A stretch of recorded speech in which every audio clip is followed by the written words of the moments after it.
Okay, this is one that takes practice, but you don't have the opportunity to practice. So I want to talk about the aging population that we have out there and the stress of putting a parent into a long-term care facility because it's really important that we do this right.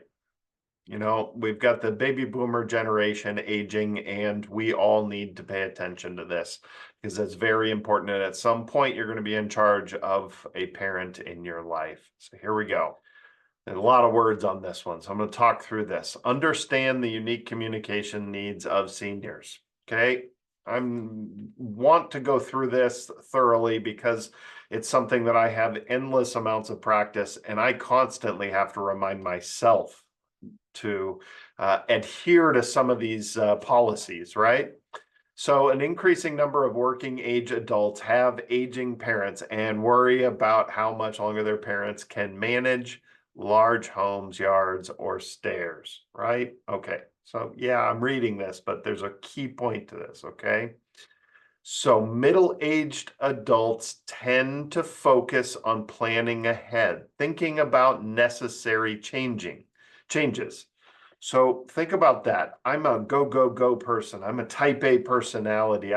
Let's go get this fixed. Let's get it done. I'm a planner. I need to plan ahead. I need to think into the future. I need to make sure everything's laid out. Okay. Well, unfortunately, sometimes as you get older, you become more reflective. Okay.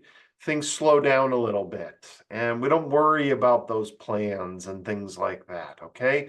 And so, unfortunately, these differing perspectives can sometimes clash, and that causes problems. Okay. So, we need to understand that other people may communicate differently, especially if they're in different phases of life.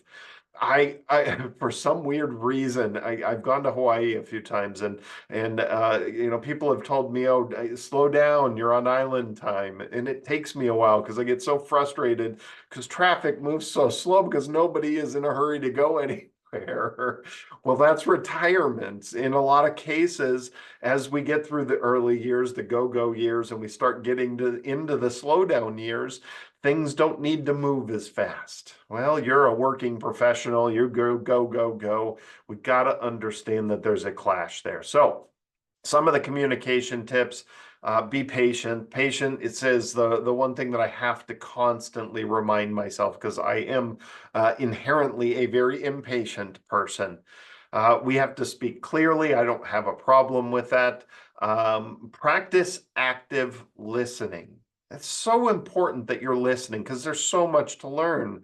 Okay. There really is. There really is different perspectives, different lives that they've had. There's so much to learn there. Make eye contact. That sounds silly, but boy, it does make a big difference when you're making eye contact. Ask questions, be inquisitive. Okay. Try to learn from them. Reduce distractions. I have ADD. It helps if I have less distractions. Avoid rushing. Yes, slow down. Already kind of addressed that. Slowing down helps. Offer choices. Okay, these are adults. They're not children. Okay, we need to make sure that they are still in charge of their future. We're just here to have discussions and figure out how we can help, right?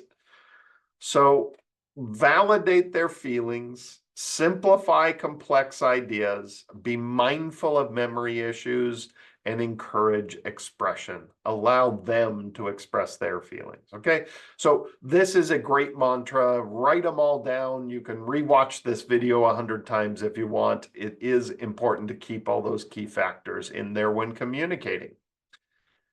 Next one, start early and don't rush the process. Well, we already addressed the don't rush, but we're talking about the whole process itself. Okay. I encourage all of our clients all the time to be proactive. Okay. Go look around the area that you're in if that's where you want to stay. So you're ready if and when you need to go into a home. We don't know when dementia sets in. We don't know when we have a stroke, or when we're going to have a stroke. We don't know when this is going to happen, but I know as we age, at some point we may need to go into a facility voluntarily, or we may have kids push us into a facility, and I'd rather we be in control. A lot of people know that I've had a mother-in-law with Alzheimer's now for 12 years. 2012, she was diagnosed. And the transition process was extremely painful. That's why this is near and dear to my heart. It's so hard to find the right facility. We did some of this. Luckily, I've had that learning curve. I've also had plenty of experiences through clients. So in my personal life and our clients, we've seen this. So be proactive. You might tell me you don't want to go into long-term care. Your parents don't want to go into long-term care. Not too many people are urging everybody to say, hey, put me in long-term care.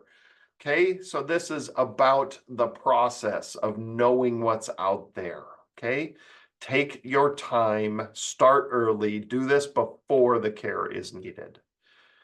Next is be a coach first. Mom, I've scheduled a real estate agent to come by and check out the house. Yeah, no, don't lead with that. Let's not do things like this, right? Okay, let's be constructive. Okay, things like if you could imagine the ideal living situation, what would it look like? Let's steer the conversation differently. We're not jumping in and taking control, because if you have to do that, then you weren't proactive enough. So hopefully you're being proactive enough to where you're not just jumping in and throwing mom into a long-term care facility and selling the house. Okay, so constructive questions. How do you feel about the possibility of moving? Okay, do you want to travel? And if so, do you want a house that you can lock and leave? Meaning, downsizing and simplifying life a little bit. Do you want to be closer to your children or grandchildren? Okay, do you have a need to plan for when more care is needed? Okay, these are questions that you have to open up and start discussing. That is part of being a coach, guiding the conversation, making it proactive, keeping it on track. Next, help process the downsizing emotions. Look, this is not easy. My wife, the angel that she is, was left with a house that kind of looked like that. When I say hoarding, I mean there was unopened mail from 5 years ago type stuff in there. So understand that, and I actually saw this in a few clients' houses as well. So downsizing is not easy. Okay, we have sentimental items, we have things like that, but there's a lot more worries going on in their head that if you're not inquisitive, if you're not encouraging them to share, you're not going to find out. But these are the things that I've heard out there. Okay, so think about worries about need for major repairs to sell their home. I see this one, I see and hear this one all the time. They're not connected to the real estate buying and selling world, most likely. A vast majority of seniors have been in their house 20 plus years, if not 40, 50 years. Okay, so they're not connected to buying and selling houses, and they might feel this hasn't been updated, nobody's going to buy this house, all those kinds of things. So coming in with reassuring that the real estate market is strong and such repairs aren't going to be necessary. The new owner may want different things done than you think should be done, so let them do it. Okay, offer services that help manage moving process, meaning, there's plenty of great services out there that'll help us get things moved and cleaned up so the burden's not on you, because that overwhelming inside of, oh my Lord, I have to pack everything up. Well, not necessarily, and they may not know there's other options. Don't overlook the emotional toll of leaving behind a home filled with memories and cherished belongings. Look, here's the thing. I can tell you I've watched several clients age 10 years on one move. Okay, it's not easy. Okay, especially when it's kind of that end phase where we're downsizing and going into long-term care. It's not easy, and you go into unfamiliar territory. It takes a toll on them. Okay, so patience and empathy are crucial here. So crucial. Think through that and understand the emotions that they're going through.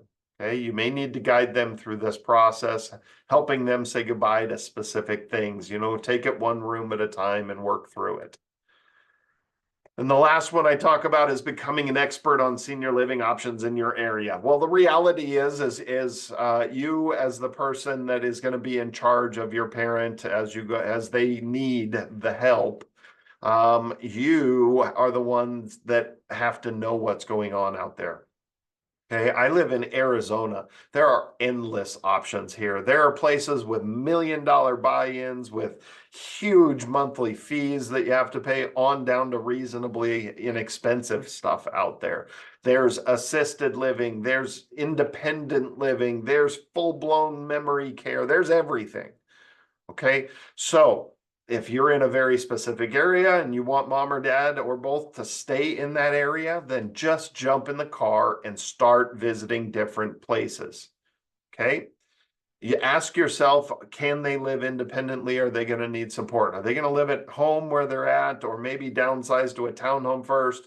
And then when they actually need care, then maybe we're being proactive. Usually single parents, you want to be a little more proactive than married couples because they can help support each other. Okay. What can they reasonably afford? Understanding their finances. Don't forget the value of the house that they own. Okay, that if they're moving into a long-term care facility can be sold. And then do they drive or need transportation? Okay, who's getting the groceries? Are you going into a facility that doesn't even need groceries? They feed them. Okay, so it's pretty simple. Jump in the car, go. Just start. Get Google Maps out and do long-term care or assisted living and start going to every facility you can find in your area. Get what the costs are, start taking notes, what you notice, what you like, what you don't like. And then once you know your options, grab onto the few that you liked and take your parent on a tour. Okay, this is not the easy part, but the one thing that helped my wife when it came to moving my mother-in-law into long-term care was something very simple. Took her to a few facilities, walked into one, and mom, even though she had Alzheimer's at that point, oh, I could see myself living here. If I have to go, I'll go here. She had a moment of clarity and she happened to like the place. And that took the burden off my wife. You could just see it immediately come off her shoulders. So very important to be proactive. Okay, if you have to tell them, oh, we're just getting a feel for what's out there and a feel for what you like when you need it in the future, that's really what this should be if you're being proactive enough. Okay, so this doesn't have to be, Mom, I'm going to put you in a facility. Let's go look at a couple facilities. No, let's get a feel for what's out there. Let's be proactive. Okay, it's very important because that makes everything so much easier when it comes to actually having to do this. So having a plan, understanding the finances, knowing what's out there, these are all going to be incredibly important and easy. So if you've done your job, you've been proactive, you've communicated properly, you've helped downsize, you know the finances, you know what they can afford, you've previewed what's out there, you've thrown away the junk that you don't want to see mom in, then you can start narrowing things down and put a legitimate plan together for when they do need it. That is going to help tremendously. This is not an easy time of life, and we're going to have a lot of baby boomers out there that are at some point going to need this care. All right, I hope that perspective helps. I've unfortunately gone through it several times now. I still have healthy parents myself, but I am ready for whenever that happens. So understand that there are people out there that can help and do understand this stuff. Happy to jump in anytime people need it. I've counseled people through a lot of stuff like this. So your investment counselor, you can always set appointments with me. Our full classes, I do a whole long-term care, funding long-term care class. That's great for everybody. Check out our schedule on fpfeaz.org